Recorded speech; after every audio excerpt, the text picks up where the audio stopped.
नमस्कार। राधे राधे, जय श्री कृष्ण। कैसे हैं आप सभी? जय हिंद।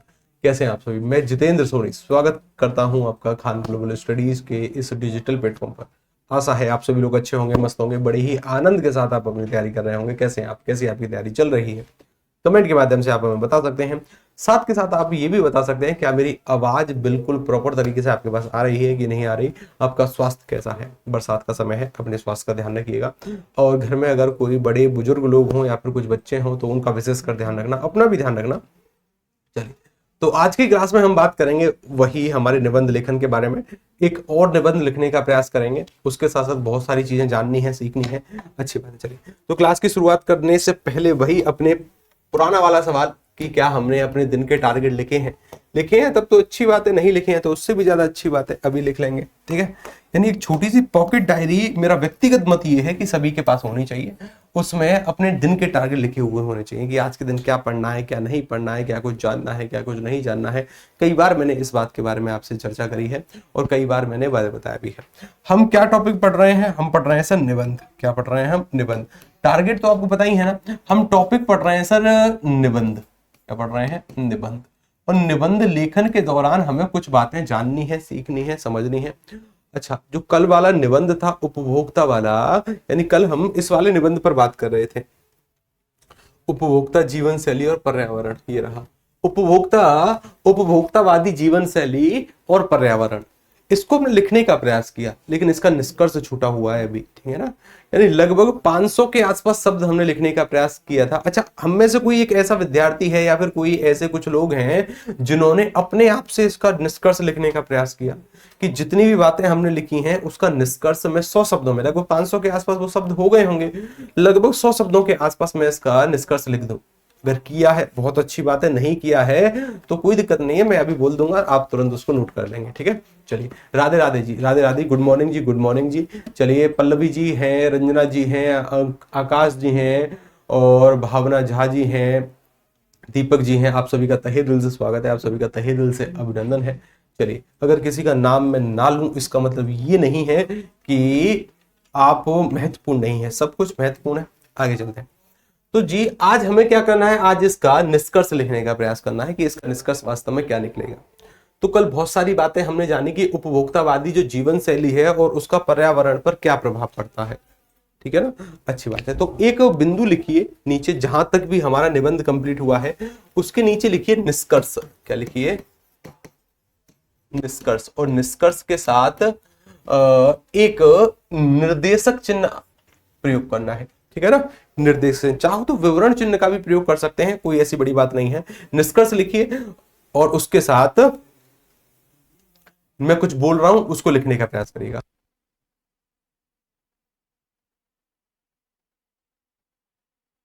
हाँ जी, तो करें स्टार्ट, करें शुरू। सभी लोग तैयार हैं? सभी लोग आ चुके हैं? तो लिखना प्रारंभ करते हैं। एक बार जरा यस में कमेंट करना, क्योंकि कुछ विद्यार्थी क्या है कि थोड़े बहुत लेट क्लास में आते हैं। वो अगर बीच में क्लास में आ रहे हैं ना तो इसका मतलब क्या है कि वो उनका जो पहले वाला क्षेत्र है वो सब कुछ छूट चुका है। ठीक है, तो हो सकता है तो हम शुरू करते हैं अभी, अगर आप सभी लोग तैयार हैं तो करें स्टार्ट। चलिए, लिखना शुरू करिए। अब इसका निष्कर्ष हम लिखने का प्रयास कर रहे हैं, लिखिएगा जरा। उपभोक्तावादी जीवन शैली, उपभोक्तावादी जीवन शैली। चलिए लिखिए, उपभोक्तावादी जीवन शैली, और जीवन शैली के बीच में एक योजक चिन्ह देना। जीवन शैली, एक योजक चिन्ह का प्रयोग होगा दोनों के बीच में।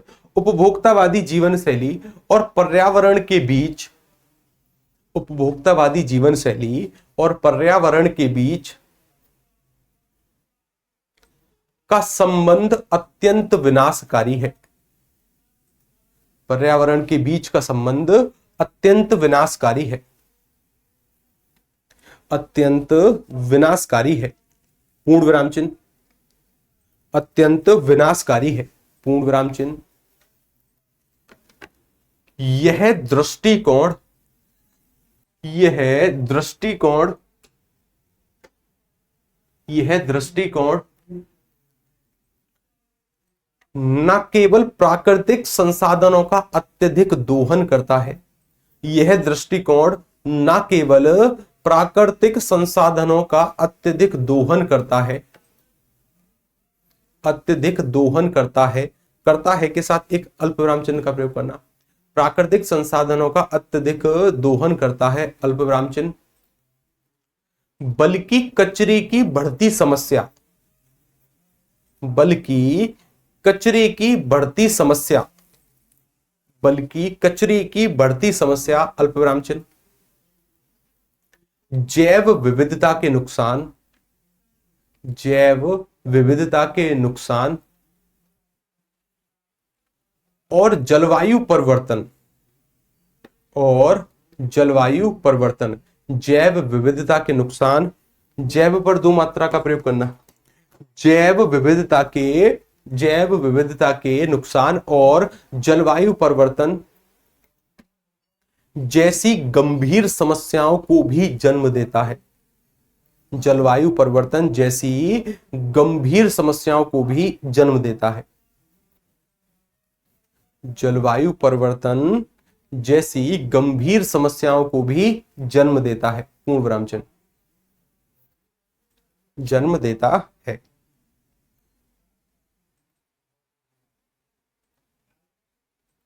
जन्म देता है, जन्म देता है। वर्तमान स्थिति के अनुसार, वर्तमान स्थिति के अनुसार, वर्तमान स्थिति के अनुसार हम, वर्तमान स्थिति के अनुसार हम अपने उपभोग, अपने उपभोग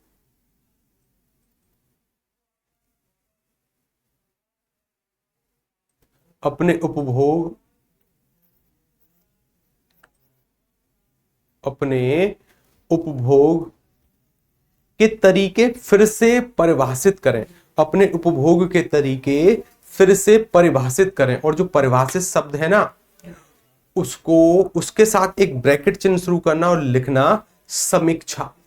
क्या है? समीक्षा। एक शब्द और प्रयोग करना परिभाषित की, उसको परिभाषित करें और परिभाषित के साथ साथ एक और शब्द लिख देना ब्रैकेट में, समीक्षा। क्या लिखोगे? समीक्षा। यानी फिर से समीक्षा करने की आवश्यकता है अपने उपभोग के तरीकों की। यानी जिन भी वस्तुओं का, जिन भी पदार्थों का हम इस्तेमाल कर रहे हैं, उनको फिर से उनका मूल्यांकन करने की कि क्या क्या वास्तव में हमारी कौन सी वस्तु योग्य की है, कौन सी उपयोग की नहीं है, कौन सी उपभोग की नहीं है। ठीक है। हाँ, तो हमने क्या लिखा? परिभाषित करें और परिभाषित के साथ साथ समीक्षा शब्द का प्रयोग करना है। अच्छी बात करें।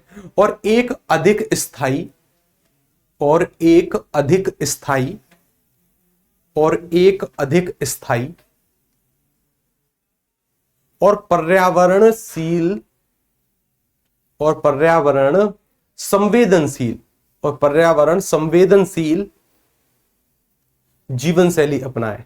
पर्यावरण संवेदनशील जीवन शैली अपनाएं। पर्यावरण और संवेदनशील के बीच में एक योजक चिन्ह देना और जीवन शैली के बीच में भी एक योजक चिन्ह लगाने का प्रयास करना। ठीक है। पर्यावरण संवेदनशील, इसके बीच में एक योजक चिन्ह और जीवन शैली के बीच में भी क्या होगा? एक योजक चिन्ह। अपनाएं, अपनाएं के साथ साथ एक पूर्ण विराम चिन्ह। कंप्लीट हुआ यहां तक?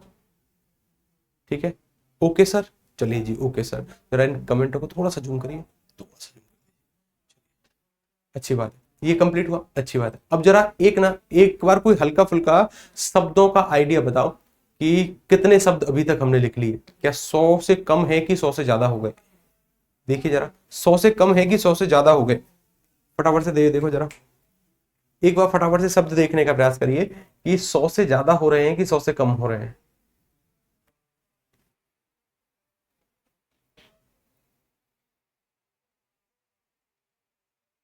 सत्तर के आसपास हो रहे हैं क्या? किसी ने कहा है, यानी यहां से अनिल जी कह रहे हैं गुरु जी 70 हो रहे हैं। 50 हो रहे हैं? अभी तक 50 ही हुए हैं। चलिए कुछ और फिर लिखने का प्रयास करते हैं। लिखिए लिखिए लिखिए। अतः, अतः यह अनिवार्य है, अतः यह अनिवार्य है। अतः के अंत में दो विसर्ग का प्रयोग करना। अतः यह अनिवार्य है कि, अतः यह अनिवार्य है कि हम अपने उपभोग की आदतों में अतः अतः यह अनिवार्य है कि हम अपने उपभोग की आदतों में परिवर्तन लाएं। हम अपने उपभोग की आदतों में परिवर्तन लाएं। हम अपने उपभोग की आदतों में परिवर्तन लाएं और एक हरित स्थायी भविष्य की दिशा में कदम बढ़ाएं। और एक हरित और स्थायी भविष्य की दिशा में कदम बढ़ाएं, पूर्ण विराम चिन्ह। और एक हरित और स्थायी भविष्य की दिशा में कदम बढ़ाएं, पूर्ण विराम चिन्ह। एक हरित और स्थायी भविष्य की दिशा में कदम बढ़ाएं, पूर्ण विराम चिन्ह। लगभग 600 शब्द हमारे कंप्लीट हो चुके होंगे। कितने हो चुके होंगे? पूरे निबंध के अंतराल में पूरा जो निबंध हमने लिखा है, इसका निष्कर्ष भी जो हमने लिखा है, लगभग 100 शब्दों के आसपास ये हो चुका होगा और हमारे 600 शब्द आ चुके होंगे। ठीक है जी, हमारे 600 शब्द लगभग हो चुके होंगे। ठीक है, या फिर थोड़ा सा इसको और बढ़ाएं। अभी देखिए, अगर इसको बढ़ाने की बात करें तो इसको अभी हम और भी कुछ खींच सकते हैं, लेकिन फिर वो उतना आवश्यक नहीं है। अगर इसको बढ़ाने का हम प्रयास करें तो इसको थोड़ा बहुत और भी हम इंक्रीज कर सकते हैं, थोड़ा सा खींच सकते हैं, लेकिन फिर वो बात को ज्यादा ही बढ़ा चढ़ाकर बताने वाली बात हो जाएगी और उतना आवश्यक नहीं है। जब हमारी बात यहीं तक कंप्लीट हो रही है तो ठीक है, चाहो तो हम यहाँ पर कुछ और भी सुझाव ऐड कर सकते हैं। ठीक है, हाँ, और वो जरूरी नहीं है। ठीक है, यस सर जी, हो गए। अब देखिए, अब इस वाले एक विषय को पढ़िए, ऑनलाइन शिक्षा की सीमाएं। हाँ, जहां पर भी हमारा निबंध कंप्लीट हुआ है ना, उसके अंत में आपको ऐसे 3 क्रॉस जरूर लगाने हैं। ठीक है ना, ये एक अच्छा प्रभाव होता है कि हाँ, ये सूचक होता है कि इति समाप्ति, या फिर ऐसे या फिर ऐसे, जो भी आपको अच्छा लगे, जो भी आपको अच्छा लगे आप ऐसे कर सकते हैं। ये समाप्ति सूचक चिन्ह कहलाते हैं। क्या कहलाते हैं? समाप्ति सूचक, कि अब इस निबंध में इससे ज्यादा मुझे और कुछ नहीं लिखना, इस निबंध में इससे ज्यादा और कुछ मुझे नहीं लिखना। इन 3 चिन्हों का या फिर ऐसे प्रयोग कर सकते हैं या फिर ऐसे भी प्रयोग कर सकते हैं, ये भी प्रयोग होता है।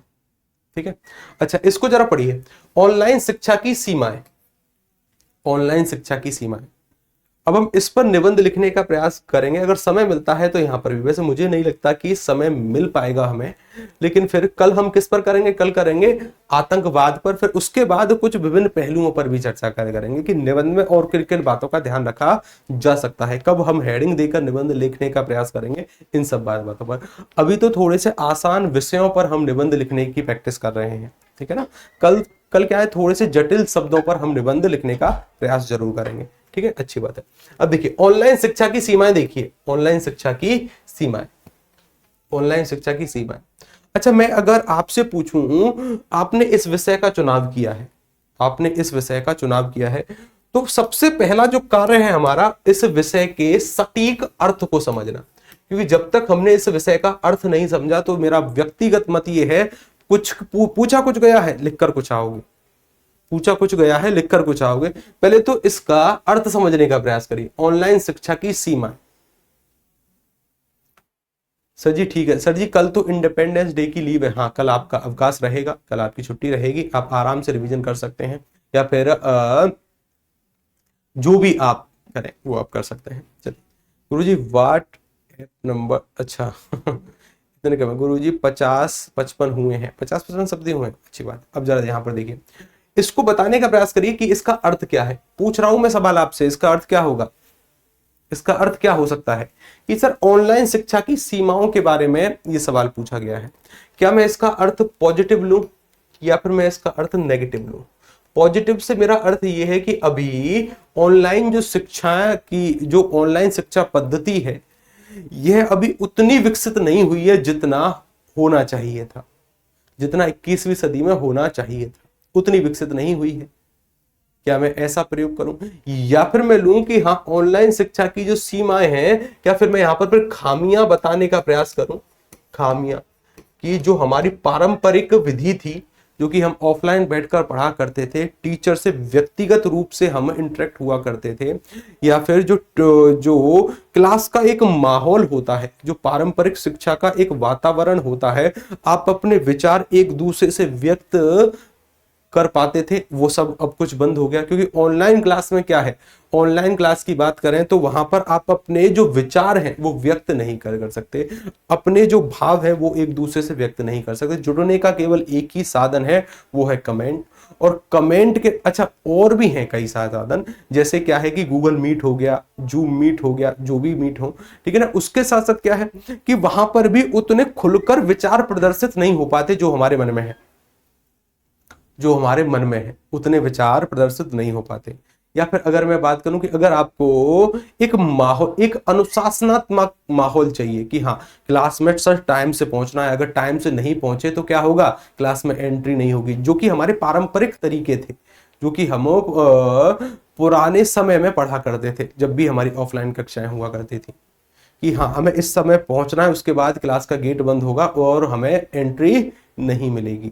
या फिर अगर मैं और खामियों के बारे में बात करूं तो जो हम ज्यादातर कंप्यूटर स्क्रीन के सामने होते हैं, फोन हमारे सामने होता है, या फिर टैबलेट लैपटॉप हमारे आंखों के सामने होते हैं, तो उससे कुछ समस्याएं उत्पन्न हो सकती हैं। जैसे हमारी आंखों पर थोड़ा बहुत प्रभाव पड़ना, हमारी मानसिक स्थिति का खराब होना, 24 घंटे घर में ही कैद रह रहना, घर से बाहर नहीं जाना, आउटडोर गेम्स नहीं खेलना, ठीक है ना।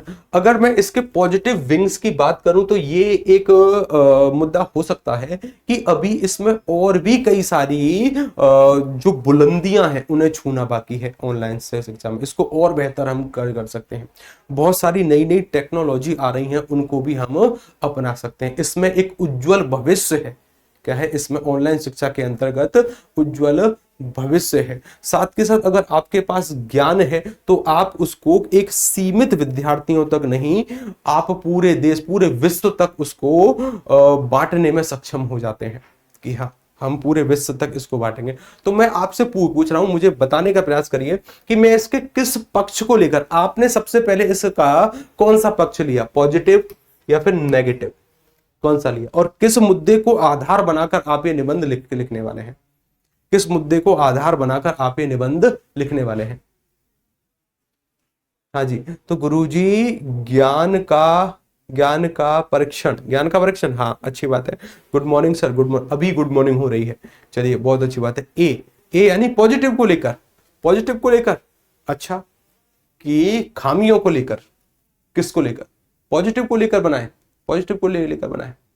चलिए गुरुजी आप ड्रॉप ले लो, अनु ड्रॉप, अरे कुछ नहीं जी। चलिए गुरुजी नेगेटिव को लेकर, यानी यहां पर बहुत सारे विद्यार्थी हैं कि सर हम तो हमारा जो जीवन है, हमारा जो जीवन जीने का तरीका है वो है पॉजिटिव, तो हम जाएंगे पॉजिटिव के साथ। किसके साथ जाएंगे, पॉजिटिव के साथ। खामियों की अगर मैं बात, ये मैं अपने विचार व्यक्त नहीं कर रहा हूं, मैं आपके जो कमेंट है उसके आधार पर बात कर रहा हूं। वैसे ऐसा एक पक्ष की तरफ बिल्कुल निष्पक्ष तरीके से जाना कहीं ना कहीं गलत हो जाएगा, कहीं ना कहीं गलत, कि हम केवल पॉजिटिव बातों की ही चर्चा करें, कोई भी खामियों की चर्चा हमने नहीं करी। तो मेरा व्यक्तिगत मत ये है कि पहले तो इसका सही अर्थ समझने का प्रयास करिए कि ये कह क्या रहा है, उसके आधार पर फिर हम पॉजिटिव और नेगेटिव का चुनाव कर सकते हैं। क्या है कि ऑनलाइन शिक्षा की सीमाएं, ऑनलाइन शिक्षा की सीमाएं, इसका अर्थ अपने आप से पूछो कि इसका अर्थ क्या है। ऑनलाइन शिक्षा की सीमाएं, ये जो शब्द है ना, ये शब्द आपको अर्थ देगा कि वास्तव में शब्द का, इस निबंध को हमें किस डायरेक्शन में लेकर चलना है। ऑनलाइन शिक्षा की सीमाएं, सबसे पहले सीमा शब्द का अर्थ समझो, इसका अर्थ है बाउंड्री। इसका अर्थ क्या है, बाउंड्री। इसका अर्थ क्या है, एक तरीके की बाड़ मैं कह सकता हूं, बाउंड्री इसका एक अर्थ है कि आप अब इस बिंदु से आगे नहीं बढ़ सकते। इस बिंदु, यहां तक अगर आप पहुंच चुके हैं, इस बिंदु से आगे नहीं बढ़ सकते।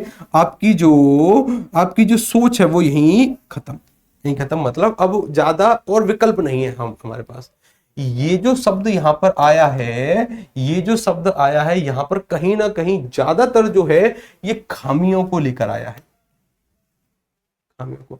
अगर ये शब्द थोड़ा सा भी पॉजिटिव होता कि ऑनलाइन शिक्षा में बढ़ती अपॉर्चुनिटी या फिर संभावनाएं, संभावनाएं शब्द होता, तब मैं इसको ज्यादातर जो अपना पक्ष रखता वो रखता पॉजिटिव के लिए, कि ऑनलाइन शिक्षा में बढ़ती संभावनाएं, तब ज्यादातर जो पक्ष रखते हम वो रखते पॉजिटिव के लिए। लेकिन वर्तमान की स्थिति की बात करें, मैंने इसीलिए कहा कि विषय का चुनाव करना तो आसान है, उस विषय के अर्थ को समझना ये थोड़ा सा मुश्किल हो जाता है। उसके अर्थ को समझना कि वास्तव में वो पूछ क्या रहा है, ऐसा तो नहीं है कि वो पूछ कुछ रहा है और उत्तर करके कुछ आ रहे हैं, ऐसा नहीं। ज्यादातर जो हमारा पक्ष रहेगा वो रहेगा 90% इसकी खामियों को लेकर, यानी इसकी बाउंड्री और क्या क्या हो सकती है। 10% जरूर हम पॉजिटिव बातों की बात करेंगे, 10% बात कर सकते हैं इसके पॉजिटिव बातों की, कि हाँ 10% हम बात कर सकते हैं, ठीक है। लेकिन ज्यादातर जो रहेगी इसकी सीमाओं के बारे में हम बात करेंगे कि हाँ किस बिंदु से आप आगे नहीं बढ़ सकते। तो सबसे पहले क्या है कि किसी भी, या तो किसी घटना के बारे में आप उल्लेख करें, किसी घटना के बारे में आप उल्लेख करें, या फिर किसी प्रसिद्ध व्यक्ति के द्वारा जो कुछ भी बातें कह दी गई हैं जो कि ऑनलाइन शिक्षा से संबंधित हैं, इसकी सीमाओं से संबंधित है, उनका उल्लेख करिए। या तो कोई पंक्ति लिख दो या फिर किसी घटना का उल्लेख कर दो, दोनों आधारों पर आप उत्तर कर सकते। या फिर आपके, यानी जो आपके साथ हुआ है उसका उल्लेख मत करना है कि हाँ उत्तम पुरुष शैली का उल्लेख नहीं कि हाँ मेरे साथ ऐसा हुआ, मैं वहां गया था, मेरे साथ ऐसा हो गया, मेरे साथ कुछ नहीं, अन्य पुरुष शैली का प्रयोग करना, ठीक है ना, ध्यान रखिएगा। अच्छा देखिए, मैंने कुछ पंक्तियां चुनी हैं इसके लिए, कुछ पंक्तियां चुनी हैं, पहले तो इनको पढ़ने का प्रयास करिए, पहले इनको पढ़ने का प्रयास करिए। सबसे पहली पंक्ति किसकी है? अरविंद गुप्ता जी की। ये एक शिक्षाविद हैं और लेखक हैं, ये एक शिक्षाविद हैं और ये लेखक हैं। ये क्या कह रहे हैं? किसी के द्वारा कही गई बात दोहरे उद्धरण चिन्ह में प्रयोग होती है। मैं फिर से कह रहा हूं, किसी के द्वारा कही गई बात दोहरे उद्धरण चिन्ह में प्रयोग होती है। दोहरे उद्धरण चिन्ह से शुरू हो रही है, दोहरे पर खत्म हो रही है। पहले 6 के से आंकड़े होते हैं, फिर 9 के से आंकड़े, ठीक है ना। यानी ये कुछ इस तरीके से होगा, ठीक है, अच्छी बात है। चलिए, कि ऑनलाइन शिक्षा में व्यक्तिगत संपर्क का अभाव एक बड़ी सीमा है। ऑनलाइन शिक्षा में व्यक्तिगत संपर्क का अभाव एक बड़ी सीमा है, जो ज्ञान के प्रसार को केवल एक तरफा प्रक्रिया में बदल सकता है। क्या मैं, अब देखिए, सीमाओं से संबंधित एक निबंध हमसे पूछा गया है, क्या मैं इन पंक्तियों के साथ शुरुआत कर सकता हूं? इसलिए मैं बोल रहा हूं कि जो लिस्ट आपके लिए उद्धरण की और सूक्ति की दी गई है वो आज और अपडेट होगी। आज हो सकता है कि वहां पर आपको लगभग 500 के करीब सूक्तियां मिले, तो आपको जरूरी नहीं है कि 500 ही पढ़नी है या फिर उनको कंठस्थ यानी अपने दिमाग में स्टोर करना है, ऐसा नहीं है। एक विषय से कम 3 से 4 पंक्तियां आपके दिमाग में होनी चाहिए। एक विषय से कम 3 से 4 पंक्तियां कि ये किसने कहा है और क्या कहा है, एक अच्छा निबंध आपके पास आएगा, ठीक है, अच्छी बात। अच्छा, एक आंसर सुगाता मित्रा जी, वो क्या कह रही हैं कि शिक्षा मनोवैज्ञानिक, क्या कह रही हैं ये कह रही हैं शिक्षा मनोवैज्ञानिक। ये बोल रही हैं कि ऑनलाइन शिक्षा ज्ञान की तरह ज्ञान की सतह को छू सकती है। ऑनलाइन शिक्षा ज्ञान की सतह को छू सकती है, लेकिन उसकी गहराई तक पहुंचने के लिए मानव संपर्क और सामाजिक वातावरण आवश्यक है। क्या हम इनसे शुरुआत कर सकते हैं? बिल्कुल कर सकते हैं सर, किसने मना किया कि नहीं करेंगे? कर सकते हैं। अच्छा, आगे चलिए। बिल गेट्स जी क्या कह रहे हैं? ये कह रहे हैं कि ऑनलाइन शिक्षा एक अद्वितीय अवसर प्रदान करती है। क्या करती है? ऑनलाइन शिक्षा एक अद्वितीय अवसर प्रदान करती है, लेकिन इसका प्रभावी होना शिक्षकों की भूमिका को कम नहीं कर सकता। ये क्या कह रहे हैं कि लेकिन इसका प्रभावी होना शिक्षकों की भूमिका को कम नहीं कर सकता। ये किसके द्वारा कहा गया? बिल गेट्स के द्वारा। डॉक्टर एपीजे अब्दुल कलाम क्या कह रहे हैं? ये कह रहे हैं कि तकनीक शिक्षा को सुलभ बना सकती है। तकनीक जो है शिक्षा को सुलभ बना सकती है, लेकिन केवल ऑनलाइन प्लेटफॉर्मों पर निर्भर रहना शिक्षा के उद्देश्यों को सीमित कर सकता है। क्या कर सकता है? शिक्षा के उद्देश्यों को सीमित कर सकता है। एक व्यक्ति हैं जिनके द्वारा इंग्लिश में कुछ कहा गया, वो कुछ इस प्रकार की पंक्ति है, मैं आपको हिंदी में समझाने का प्रयास करता हूं कि समस्या ऑनलाइन शिक्षा में तकनीकी नहीं है। समस्या ऑनलाइन शिक्षा में तकनीकी नहीं है, बल्कि मानव संपर्क और वास्तविक समय में बातचीत की कमी है। जैसे मानकर चलिए, अगर आप प्रत्यक्ष तरीके से यहाँ सामने बैठे होते तो आप कुछ सवाल कर पाते, आपके मन में कोई बात है, कोई भी प्रसंग है, तो आप बेझिझक हाथ खड़ा करते और पूछते कि सर ये दिक्कत है, या फिर ये मेरे मन में एक और पंक्ति आई है, या फिर अब क्या है, आपके मन में अगर कोई विचार इससे संबंधित कोई विचार उत्पन्न हुआ होगा तो वह आप तक ही सीमित रह गया। आप उसको व्यक्त नहीं कर पाए, आपका जो भाव है वो आप तक सीमित रह गया, मुझ तक नहीं आ पाया या फिर बाकी के विद्यार्थियों तक नहीं आ पाया। यही अगर ऑनलाइन क्लास होती तो आप बोलते कि सर एक ऐसा प्रसंग भी है या फिर एक ऐसी घटना भी है जिसका हम उल्लेख कर सकते हैं, या फिर इन व्यक्ति ने ऑनलाइन शिक्षा की सीमाओं को लेकर ये बात कही है, हम इनका भी उल्लेख कर सकते हैं। ठीक है ना, तो ये सब चीजें सिमट गई, अच्छी बात है। जो सीखने की प्रक्रिया में महत्वपूर्ण घटक है, यानी इनका नाम है सैम हैरिस जी, और ये क्या बोल रहे हैं कि समस्या ऑनलाइन शिक्षा में तकनीकी नहीं है बल्कि मानव संपर्क और वास्तविक समय में बातचीत की कमी है जो सीखने की प्रक्रिया में महत्वपूर्ण घटक है। तो आप मुझे बताइए कि मैं किसके साथ शुरुआत करूं, मैं किसके साथ शुरुआत करूं कि हाँ ये पंक्ति बिल्कुल सटीक है, इन पंक्तियों के साथ हम शुरुआत कर सकते हैं, इन पंक्तियों के साथ हम शुरुआत कर सकते हैं। क्या मैं डॉक्टर एपीजे अब्दुल कलाम के साथ चलूं, या फिर मैं बिल गेट्स जी की बात का समर्थन करूं, या फिर सुगाता मित्रा जी की बात लिखूं, या फिर अरविंद गुप्ता जी को लिखूं? तो मेरा व्यक्तिगत एक मत कहता है कि प्रारंभ में एक ऐसे चर्चित व्यक्ति का उल्लेख करिए जिससे सभी प्रभावित हो। ये मेरा व्यक्तिगत मत है, चाहो तो आप किसी घटना का भी उल्लेख कर सकते हो। यानी जो आपकी पहली पंक्ति होनी चाहिए, यानी जो आपकी पहली लाइन होनी चाहिए, वो किसी ऐसे व्यक्ति के बारे में है जिसके बारे में परीक्षक भी कभी बुरा नहीं सोच सकता। अगर आप सरकार के समर्थन में कुछ बात करने का प्रयास करते हैं या फिर सरकार के विरोध कुछ करने का प्रयास करते हैं, उनसे विरोध कुछ बात करने का प्रयास करते हैं, ये कहीं ना कहीं नेगेटिव भी हो सकता है और कहीं ना कहीं पॉजिटिव भी। हमें नहीं पता कि जो हमारा परीक्षक है वो किस मानसिकता का है, और इसका प्रभाव पड़ता है, चाहे आप यकीन मानो चाहे नहीं, उसकी मानसिकता का प्रभाव पड़ता है हमारे अंकों पर। मुझे पता है कि अभी के लिए तो आपका क्वालिफाइंग है तो उतनी ज़्यादा चिंता आपको नहीं है, लेकिन फिर भी जब तैयारी कर रहे हैं तो पूरे मन से तैयारी करिएगा, क्या कर सकते हैं क्या नहीं। तो मेरा व्यक्तिगत मत यह है कि एक ऐसे व्यक्ति के उद्धरण के साथ शुरुआत करिएगा जिससे परीक्षक भी आपका नफरत ना करता हो या फिर उससे ज़्यादा प्यार ना करता हो। ठीक है ना, दोनों, मतलब एक उदाहरण एपीजे अब्दुल कलाम के साथ, बिल्कुल आपने सही पहचाना, इनके साथ शुरुआत कर सकते हैं। इनका भी हम उल्लेख करेंगे लेकिन बीच बीच में, इनका भी उल्लेख करेंगे लेकिन बीच बीच में। ठीक है ना, तो हम शुरुआत किससे करेंगे, हम शुरुआत करेंगे तकनीकी शिक्षा को सुलभ बना सकती है, तकनीक शिक्षा को सुलभ बना सकती है, लेकिन केवल ऑनलाइन प्लेटफॉर्मों पर निर्भर रहना शिक्षा के उद्देश्यों को सीमित कर सकता है। बिल्कुल सही है, अच्छी बात है। तो हम इससे शुरुआत कर सकते हैं। हमने इसका अर्थ समझने का प्रयास किया कि इसका अर्थ क्या है। हमने सबसे पहले विषय का चुनाव किया, विषय का चुनाव करते हुए हमने इसका अर्थ समझा, अर्थ समझते हुए हमें पता चला कि पॉजिटिव बात का भी उल्लेख करेंगे, ऐसा नहीं कि पॉजिटिव ना करें, लेकिन जो मुख्य केंद्र रहेगा वो रहेगा कि इसकी सीमाओं का उल्लेख करना कि कहां कहां पर हमारी बाउंड्री आ जाती है। ठीक है ना, अच्छी बात है। चलिए तो फटाफट से इसको लिखना शुरू करिए, इसको लिखना शुरू करिए कि उत्तर क्रमांक 1 का जो भी हमारा बिंदु है वो कौन सा है। मानकर चलिए कि ये पूछा गया है प्रश्न क्रमांक 1 का सी है, और सी के साथ साथ इसका शीर्षक जरूर लिखना है कि ऑनलाइन शिक्षा की सीमाएं, और शीर्षक को हमेशा इकेरा उद्धरण चिन्ह में बंद करके लिखना होता है। ठीक है ना, इकेरा उद्धरण चिन्ह में बंद करिएगा। उसके बाद फिर इन पंक्तियों से शुरुआत करिए, और ये पंक्ति सामान्यतः बीच से शुरू होनी चाहिए, यानी हो सकता है तो बीच में, यानी सेंटर में ही इनको लिखने का प्रयास करना, और उसके शायद बगल में यहाँ पर एक निर्देशक चिन्ह लगाकर लिख देना एपीजे अब्दुल कलाम। यहां से शुरू करिए दोहरे उद्धरण चिन्ह के साथ और पूरा कंप्लीट लिखिए, और अंत में एक निर्देशक चिन्ह लगाकर एपीजे अब्दुल कलाम लिख देना है। स्टार्ट करिए, स्टार्ट करिए इसको लिखना।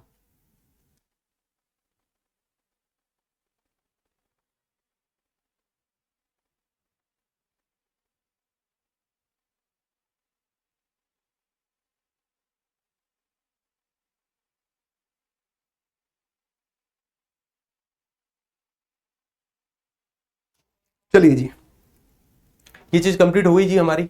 लिखा जी, आपने लिख लिया सर। स्टार्ट करें बोलना, बोलना स्टार्ट करें। अच्छी बात है। अब देखिए सर जी, प्लीज ऐसे के लिए ब्रेनस्टॉर्म करना सिखा दीजिए सर। सर स्पून एडिशन मत करो, हम खुद लिख लेंगे ऐसे। अच्छा, यहाँ से अनिल जी वो बोल रहे हैं कि गुरुजी हम ऐसे खुद लिख लेंगे, हम ऐसे खुद लिख लेंगे, बस हमें की पॉइंट पता होने चाहिए, कि हमें की पॉइंट पता होनी चाहिए कि हम ऐसे खुद लिख लेंगे। अच्छा, क्या ऐसा कितने लोगों का मानना है कि प्रारंभिक ही समय में मैं आपको की पॉइंट बता दूं कि पहले कुछ लिखने का प्रयास ना करें, पहले ही सर हमारे पास क्या होने चाहिए, की पॉइंट होने चाहिए। अगर आप ऐसा सोचते हैं तो जी हाँ बिल्कुल, ये भी ठीक है, कोई बुरी बात नहीं है, इसमें मेरे ही समय की बचत होगी, इसमें मेरी ही समय की बचत होगी। ठीक है, डन, लिखें या फिर केवल की पॉइंट से आप काम चला लोगे? नहीं सर जी, नो। चलिए, तो एक काम करते हैं, पहले इसको ना लिखने का प्रयास करते हैं, और लिखने के बाद के साथ साथ ही मैं आपको कुछ कुछ की पॉइंट इसके बताता भी चलूंगा। जैसे हम प्रत्यक्ष संपर्क के अभाव को केंद्र बनाएंगे कि प्रत्यक्ष संपर्क का अभाव होता है, तकनीकी बाधाएं कुछ होती हैं, इस प्रकार के विभिन्न मुद्दे आएंगे। ठीक है, अच्छी बात है, लिखिए। तो सबसे पहले जो शुरुआत करनी है वो करनी है कि ऑनलाइन शिक्षा, शब्द लिखिए ऑनलाइन शिक्षा, और उसके साथ अल्प विराम चिन्ह लगाइए। लिखिए ऑनलाइन शिक्षा, ऑनलाइन शिक्षा, अल्प विराम चिन्ह, ऑनलाइन शिक्षा आधुनिक प्रौद्योगिकी के विकास के साथ, आधुनिक प्रौद्योगिकी के विकास के साथ, ऑनलाइन शिक्षा आधुनिक प्रौद्योगिकी के विकास के साथ शिक्षा क्षेत्र में एक महत्वपूर्ण नवाचार के रूप में उभरी है। शिक्षा क्षेत्र में एक महत्वपूर्ण नवाचार के रूप में उभरी है। अपनी स्पीड थोड़ी सी तेज रखिएगा। चलिए, कि आधुनिक प्रौद्योगिकी के विकास के साथ शिक्षा क्षेत्र में एक महत्वपूर्ण नवाचार के रूप में उभरी है। शिक्षा क्षेत्र में एक महत्वपूर्ण नवाचार के रूप में उभरी है। महत्वपूर्ण नवाचार के रूप में उभरी है, पूर्ण विराम चिन्ह। अच्छा, इसके माध्यम से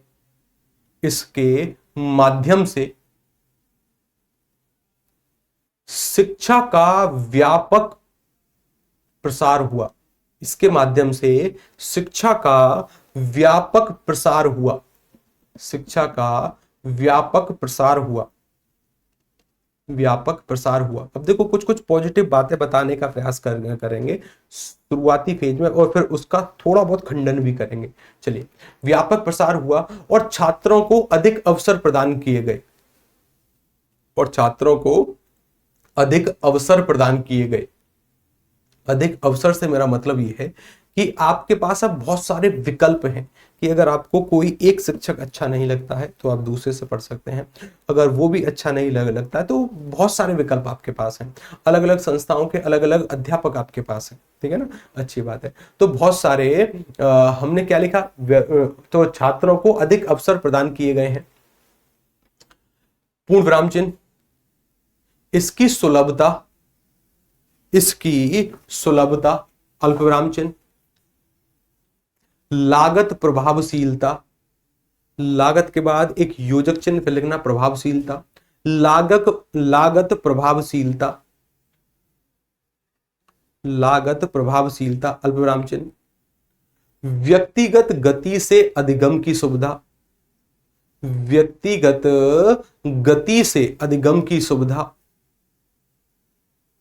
व्यक्तिगत गति से अधिगम की सुविधा, अल्प विराम चिन्ह। तकनीकी कौशल का विकास, तकनीकी कौशल का विकास, तकनीकी कौशल का विकास और विषयों की विविधता, और विषयों की विविधता, और विषयों की विविधता इसे एक अत्यंत प्रभावी उपयोगी शिक्षण विधा बनाते हैं। इसे एक अत्यंत प्रभावी और उपयोगी शिक्षण विधा बनाते हैं। शिक्षण विधा बनाते हैं, अत्यंत प्रभावी शिक्षण विधा बनाते हैं, पूर्ण विराम चिन्ह। इसके अनेक लाभों के बावजूद, अब देखो बात का थोड़ा बहुत खंडन करने का हम प्रयास करेंगे कि इसकी सीमाएं क्या क्या है। हाँ, इसके अनेक लाभों के बावजूद, इसके अनेक लाभों के बावजूद ऑनलाइन शिक्षा में कई ऐसी सीमाएं, इसके अनेक लाभों के बावजूद ऑनलाइन शिक्षा में कई ऐसी सीमाएं और चुनौतियां हैं, ऐसी सीमाएं और चुनौतियां हैं जो इसे पारंपरिक शिक्षा के समकक्ष नहीं बनाती। जो इसे पारंपरिक शिक्षा के समकक्ष नहीं बनाती, जो इसे पारंपरिक शिक्षा के समकक्ष नहीं बनाती, जो इसे पारंपरिक शिक्षा के समकक्ष नहीं बनाती। अब जो पारंपरिक शिक्षा हमने एक शब्द लिखा है ना, उसको इकेरा उद्धरण चिन्ह में बंद करिए। इस शब्द पर अधिक बल देने का हम प्रयास कर रहे हैं, यानी हम किससे इसकी तुलना करने का प्रयास करेंगे? पारंपरिक जो शिक्षा पद्धति थी उससे, जो हमारे जो मूल रूप से जो शिक्षा पद्धति चली आ रही थी उससे इसकी तुलना और सीमाएं निर्धारित करने का प्रयास करेंगे। पूर्ण विराम चिन्ह लिखा, अच्छी बात है। उसके बाद अगले अनुच्छेद से लिखना शुरू करना या फिर अगले पैराग्राफ से लिखना शुरू करना। आगे से थोड़ी सी जगह छोड़कर, आगे से लगभग 10% जगह छोड़कर लिखना।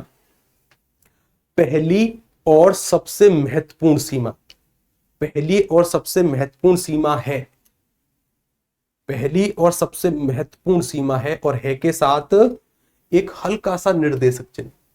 पहली और सबसे महत्वपूर्ण सीमा है प्रत्यक्ष संपर्क का अभाव, प्रत्यक्ष संपर्क का अभाव। सर जी इंग्लिश वाली क्लास कराइए प्लीज। देखिए इंग्लिश वाले जो सर हैं ना, वो आपको इंग्लिश वाली क्लास भी करा देंगे, लेकिन अभी के लिए हम जिस क्लास में है उस क्लास पर फोकस करते हैं, ठीक है ना, अच्छी बात है। तो सबसे महत्वपूर्ण सीमा क्या है इसकी? प्रत्यक्ष संपर्क का अभाव। और इसको इकेरा उद्धरण चिन्ह में बंद करो, चाहो तो इसको बोल्ड यानी थोड़े से बड़े लेटरों में लिख सकते हो कि सबसे पहली और बड़ी सी सीमा क्या है? प्रत्यक्ष संपर्क का अभाव है। एक पूर्ण विराम चिन्ह लगाइए, एक पूर्ण विराम चिन्ह। अब इसी टॉपिक के बारे में हमें लिखना है थोड़ा बहुत कि वास्तव में जो प्रत्यक्ष संपर्क का अभाव है ये है क्या, ये पहला बिंदु है। अच्छी बात है, लिखिए पारंपरिक शिक्षा प्रणाली में, पारंपरिक शिक्षा प्रणाली में, पारंपरिक शिक्षा प्रणाली में शिक्षक और छात्र के बीच, शिक्षक और छात्र के बीच प्रत्यक्ष संवाद, शिक्षक और छात्र के बीच प्रत्यक्ष संवाद, अल्पविराम चिन्ह, विचार विमर्श, प्रत्यक्ष संवाद, विचार विमर्श और प्रश्नोत्तरी की प्रक्रिया होती है, विचार विमर्श और प्रश्नोत्तरी की प्रक्रिया होती है, होती है, अल्पविराम चिन्ह,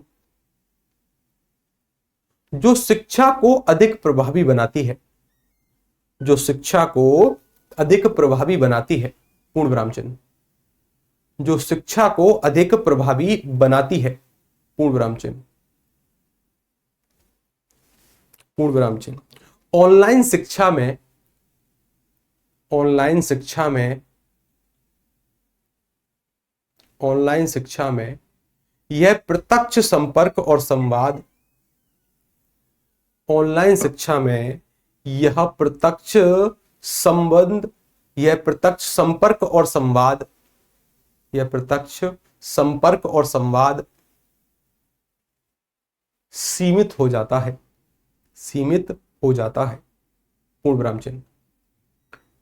ऑनलाइन शिक्षा में यह प्रत्यक्ष संपर्क और संवाद सीमित हो जाता है।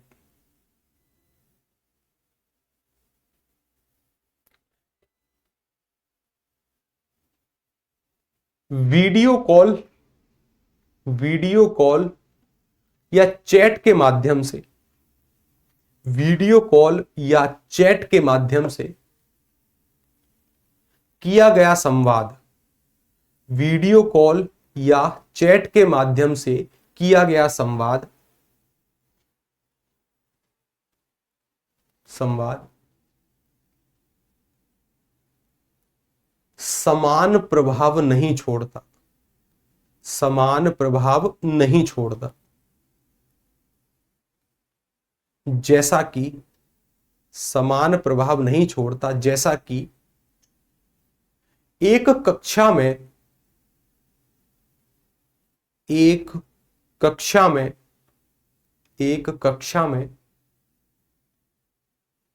बैठकर किया गया संवाद छोड़ता है, एक कक्षा में बैठकर किया गया संवाद छोड़ता है। अब देखिए यहाँ पर हमने तुलना करने की कोशिश करी है कि वास्तव में जिस तरीके से ऐसा नहीं है कि मैंने पूर्णतः खंडन किया है कि ऑनलाइन शिक्षा में संवाद होता ही नहीं है, यानी कुछ माध्यम है वर्तमान की स्थिति को ध्यान में रखते हुए, वर्तमान की स्थिति को केंद्र में रखते हुए कुछ ऐसे तरीके हैं जिनसे हम संवाद कर सकते हैं, जैसे कॉल है, वीडियो कॉल है या फिर चैट है, उनके माध्यम से संवाद कर सकते हैं, लेकिन वो उतना गहरा और प्रत्यक्ष प्रभाव नहीं छोड़ते जैसा कि किसी ऑफलाइन क्लास में आप बैठे हैं, उतना संवाद ठीक से नहीं हो पाता।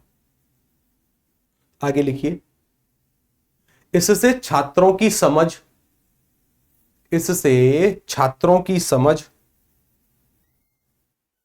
और शिक्षकों की निर्देशात्मक प्रभावशीलता पर, इससे छात्रों की समझ और शिक्षकों की निर्देशात्मक प्रभावशीलता पर, निर्देशात्मक प्रभावशीलता पर प्रतिकूल प्रभाव पड़ता है, प्रतिकूल प्रभाव पड़ता है, प्रतिकूल प्रभाव पड़ता है। और प्रतिकूल प्रभाव को इकेरा उद्धरण चिन्ह में बंद करिए कि प्रतिकूल प्रभाव पड़ता है, जिन शब्दों पर हमें अधिक बल देना होता है ना, उनको इकेरा उद्धरण चिन्ह में बंद कर देते हैं। प्रतिकूल प्रभाव पड़ता है। सर जी 300 मार्क का ऐसे भी है हाँ वो एक अलग है, अभी हम क्वालिफाइंग के लिए पढ़ रहे हैं। किसके लिए पढ़ रहे हैं? क्वालिफाइंग के लिए। सर जी इंग्लिश में लिखाइए, हिंदी वाले मतलब हिंदी क्वालिफाइंग को आप इंग्लिश में लिखोगे, इंग्लिश क्वालिफाइंग अलग है, अच्छी बात है। तो हमने जो पहला बिंदु है हमारा, जो पहला जो मुख्य बिंदु था वो क्या था कि सर प्रत्यक्ष संपर्क का अभाव रहता है ऑनलाइन शिक्षा में, ये इसकी पहली सीमा है। अब अगले अनुच्छेद से लिखिए या फिर अगले पैराग्राफ से लिखिए, दूसरी महत्वपूर्ण सीमा, दूसरी महत्वपूर्ण सीमा तकनीकी बाधा है।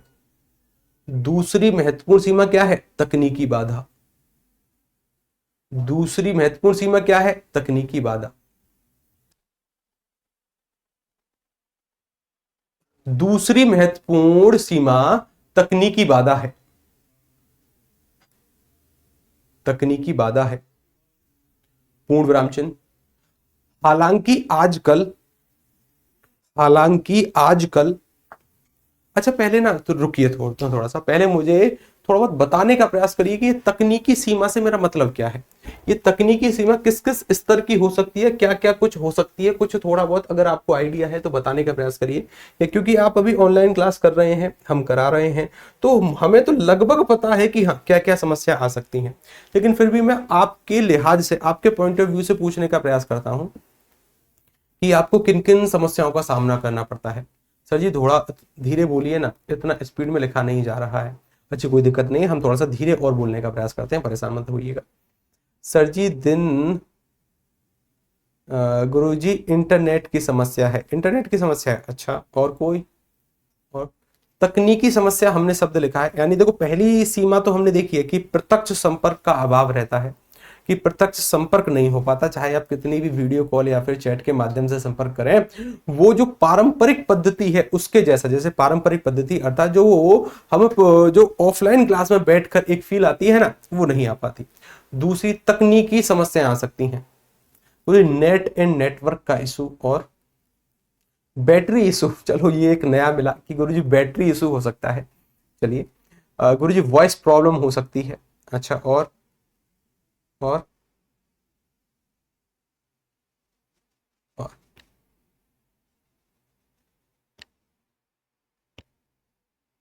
प्राइवेसी में अच्छा बहुत होता है गुरुजी, मशीन खराब हो सकती है, लाइट नहीं आती है, फोन की बैटरी लो हो जाती है।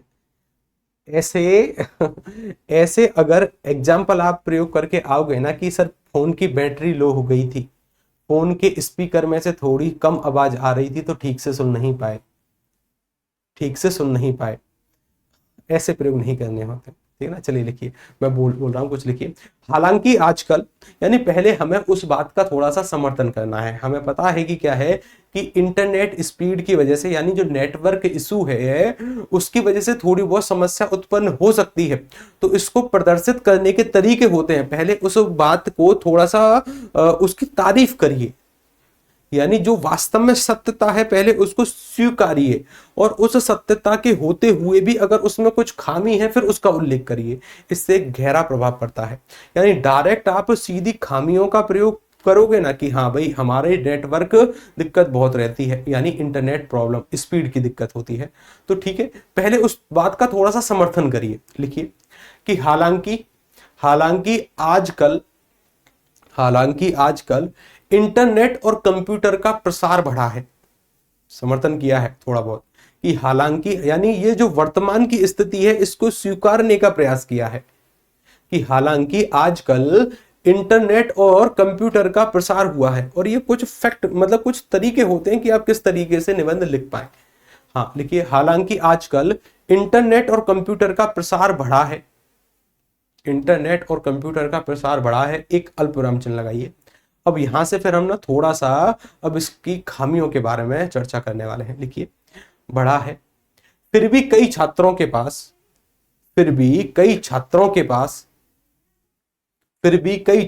पास उचित इंटरनेट कनेक्टिविटी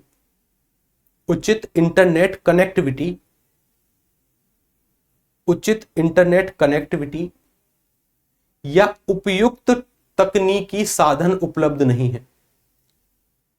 उचित इंटरनेट कनेक्टिविटी या उपयुक्त तकनीकी साधन उपलब्ध नहीं है। अब जो इंग्लिश वाले शब्द है ना उनको भी हिंदी में लिखने का प्रयास करना कि इंटरनेट कनेक्टिविटी या उपयुक्त तकनीकी साधन उपलब्ध नहीं है। पूर्ण विराम चिन्ह। विशेष रूप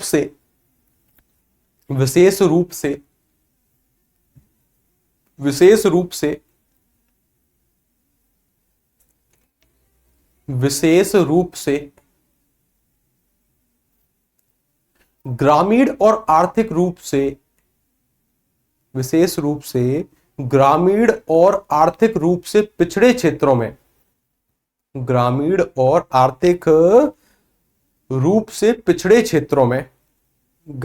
और आर्थिक रूप से पिछड़े क्षेत्रों में यह समस्या और भी गंभीर हो जाती है। विशेष रूप से ग्रामीण और आर्थिक रूप से पिछड़े क्षेत्रों में यह समस्या और भी गंभीर हो जाती है। पूर्ण विराम चिन्ह।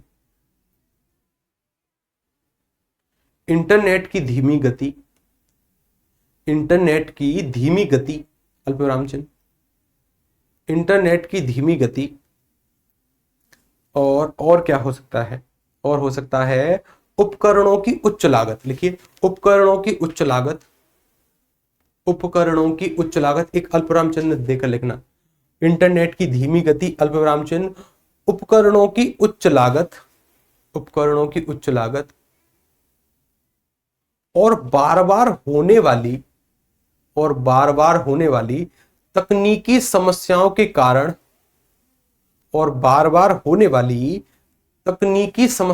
कारण इंटरनेट की धीमी गति, उपकरणों की उच्च लागत और बार बार होने वाली तकनीकी समस्याओं के कारण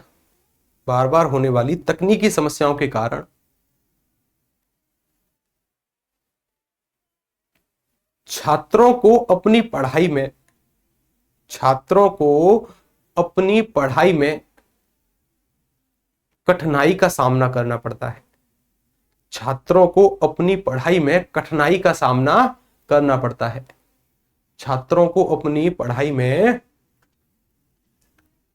कठिनाई का सामना करना पड़ता है। पूर्ण विराम चिन्ह। इसके अलावा तकनीकी समस्याओं के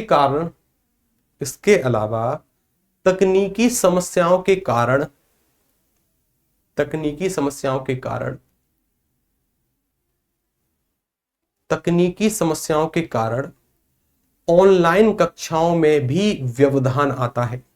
इसका एक पक्ष तो यह है कि हाँ, जो स्टूडेंट हैं उनके पास उचित इंटरनेट स्पीड नहीं है, जो तकनीकी उपकरण है वो बहुत महंगे हैं। यानी जो स्टूडेंट हैं, एक तो उनको प्रत्यक्ष तरीके से इसका थोड़ा बहुत मतलब एक नुकसान मैं इसको बोल सकता हूं होता है। साथ के साथ ऐसा भी तो संभव है कि अगर इस क्लासरूम में हम हैं, यहाँ पर अभी बोर्ड में कुछ दिक्कत हो जाए, या फिर लाइट नहीं आए, या फिर माइक खराब हो जाए, या फिर उचित इंटरनेट स्पीड हमारे पास भी ना हो, जिस वजह से आपकी ऑनलाइन जो कक्षा हैं उनमें व्यवधान रहे। तो दोनों पहलुओं को टच करने का प्रयास किया गया है। लिखिए कि इसके अलावा तकनीकी समस्याओं के कारण, इसके अलावा तकनीकी समस्याओं के कारण ऑनलाइन कक्षाओं में भी व्यवधान आता है। ऑनलाइन कक्षाओं में भी व्यवधान आता है। ऑनलाइन कक्षाओं में भी व्यवधान आता है। एक अल्पविराम चिन्ह, एक अल्पविराम चिन्ह, जिससे छात्र सामग्री को सही से नहीं समझ पाते, जिससे छात्र सामग्री को सही से नहीं समझ पाते, सामग्री अर्थात कंटेंट, जिससे छात्र सामग्री को सही से नहीं समझ पाते और उनके सीखने की प्रक्रिया प्रभावित होती है। जिससे छात्र सामग्री को नहीं समझ पाते, सही से नहीं समझ पाते और उनके सीखने की प्रक्रिया प्रभावित होती है।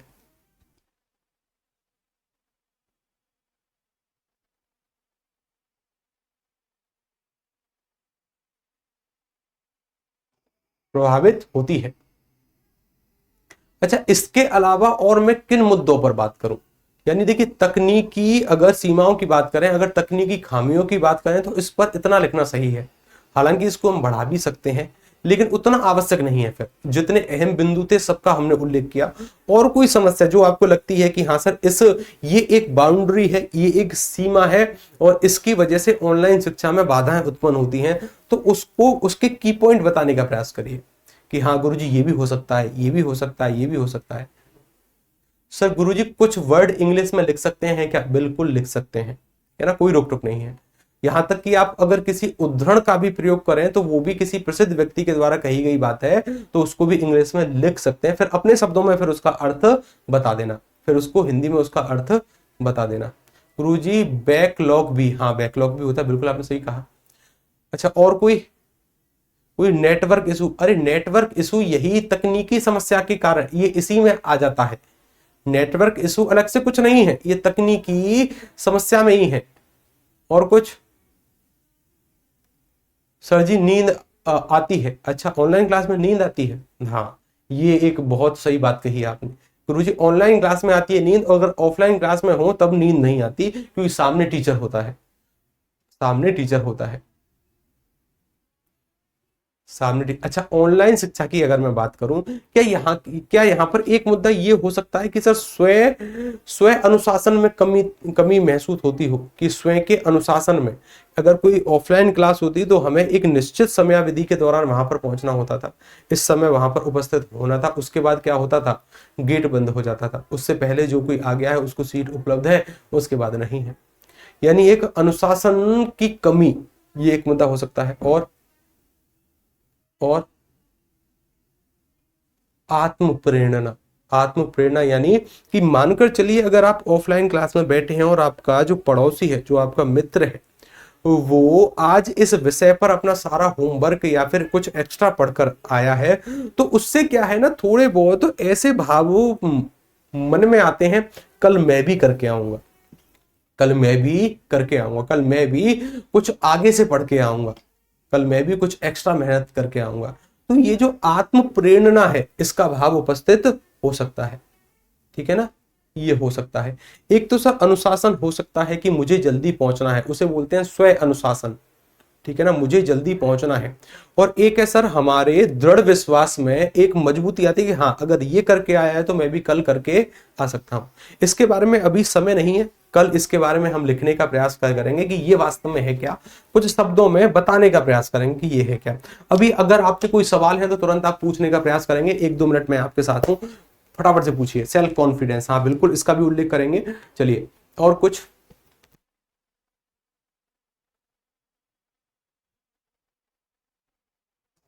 चलिए, गुरुजी पड़ोसी से साउंड प्रॉब्लम हाँ ये हो सकती है कि गुरुजी पड़ोसी से साउंड प्रॉब्लम। गुरुजी अपनी गलतियों को जानना, हाँ बिल्कुल बिल्कुल।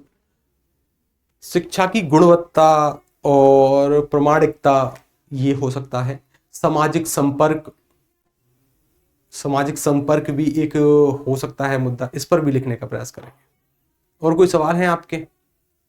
कोई सवाल हो तो पूछने का प्रयास करिए, ठीक है ना। कोई दूसरों से सीखना, हाँ दूसरों से सीखना, हाँ मतलब वो अभिव्यक्ति के अंतर्गत आता है, यानी वो सामाजिक संपर्क के अंतर्गत आएगा। वो सामाजिक संपर्क में हम लिखेंगे कि दूसरों से सीखना। और गुरुजी बाय वैसा, अच्छा बाय वैशाली टेक केयर, वाह वैशाली जी को बाय किया जा रहा है। और thank you sir, thank you sir. Compulsory, अच्छा ये प्रॉब्लम हो सकती है। और कोई प्रॉब्लम, यानी सर हेल्थ खराब हो जाती है और आंखें कमजोर हो जाती है। हाँ शारीरिक समस्याओं के बारे में भी हम बात करेंगे, शारीरिक समस्याओं के बारे में भी हम बात करेंगे कि हाँ कि जो अपने जो स्वास्थ्य है हमारा उस पर प्रतिकूल प्रभाव पड़ता है। कैसा प्रभाव पड़ता है sir ji? Please explain one time की और की में अंतर क्या है। यानी देखिए देखिए एक सवाल है कि सर कहां पर तो ये छोटी की का प्रयोग होगा और कहां पर बड़ी की का प्रयोग होगा। ये छोटी की और ये बड़ी की, इन दोनों में अंतर होता है सर। अब जरा देखिएगा, ध्यान देना, ज्यादातर विद्यार्थियों को इनमें दिक्कत होती है। पहले तो इन दोनों का रूप समझिए। ये एक प्रकार का, ये प्रकार एक प्रकार की मैं बात कर सकता हूं, इस पर मिश्र वाक्य आधारित होते हैं, यानी ये उपवाक्य आश्रित मैं इसको कह सकता हूं। उपवाक्य आश्रित, जहां पर कोई मुख्य वाक्य आश्रित होता हो, कोई बात डिपेंड होती हो कि हाँ जब तक ये नहीं होगा तब तक वो नहीं होगा। जैसे ये बहुत सारे शब्दों के अंत में भी प्रयोग होती है, ताकि, ताकि मैं ऐसा कर सकूं, बल्कि ऐसा हो सकता है, ताकि मैं ऐसा कर सकूं, यानी जहां पर एक बात दूसरे पर आश्रित होती हो तब तो इसका प्रयोग होगा। और अगर मैं कहता हूं कि अगर कोई, जब आप संबंध दिखाने का प्रयास करते हो, संबंध, जैसे ये एक प्रकार का संबंध कारक है। कैसा है? संबंध कारक। मैंने कहा कि उसका, उसका या फिर उसकी, उसकी भैंस पानी में गई। उसकी भैंस कहां जा रही है? उसकी भैंस पानी में गई। उसकी भैंस पानी में गई का अर्थ क्या है? किसकी भैंस है? उसकी। तो ये जो की का प्रयोग है ये वास्तव में एक प्रकार के संबंध को दिखाने के लिए आता है। किसको? संबंध को, जहां पर हम एक दूसरे के संबंध को स्थापित करने का प्रयास करते हैं। और छोटी वाली की का प्रयोग होता है जब एक मुख्य वाक्य किसी पर आश्रित हो, कि जब तक ये नहीं होगा तब तक वो नहीं होगा, जब तक ऐसा नहीं करोगे तब तक वैसा नहीं होगा, इस तरीके के भाव को। ये एक प्रकार के उपवाक्य आश्रित में कह सकता हूं, एक प्रकार का जिसको मैं कहूंगा एक प्रकार का अव्यय है। इसको अव्यय अव्यय भी नहीं, निपात में इसको कह सकता हूं, जो कि निपात भी अव्यय की भांति कार्य करते हैं। अव्यय आप इसको कह सकते हो। और ये एक प्रकार का कारक है जो कि संबंध को दिखाने के लिए आएगा। अब ऐसा भी नहीं है कि किसी भी शब्द के अंत में अगर ये हो तो वहां पर संबंध दिखाया जाएगा। जैसे मैंने कहा लड़की, एक शब्द लिखा मैंने लड़की, तो लड़की पर अगर ये की है तो इसका मतलब ये नहीं है कि इसमें भी आप संबंध देखने का प्रयास करिए, बिल्कुल नहीं। ये मूल शब्द है, इसके अंत में ये मूल रूप से प्रयुक्त हुआ है, ठीक है ना। हाँ संबंध मतलब जहां पर ये जोड़ा जाए, जहां पर ये जोड़ा जाए वो मूल शब्द है। कोई पूछता है कि बताइए सर लड़की में छोटी ई की मात्रा आती है कि लड़की में बड़ी ई की मात्रा, तो बताइए लड़की में किसकी मात्रा आएगी? लड़की में किसकी मात्रा आएगी? छोटी ई की कि बड़ी ई की? अच्छा पत्नी बताइए, पत्नी पर छोटी ई की मात्रा आएगी कि बड़ी ई की? पत्नी पर छोटी ई की मात्रा आएगी कि बड़ी ई की? ठीक है बताइए। चलिए ये सवाल है अब आपके होमवर्क के ये सवाल है अब आपके होमवर्क के, थोड़ा बहुत सोचने का प्रयास करना। अब ज्यादा और आपका हमारा साथ है नहीं, कुछ ही क्लासेस बची हैं।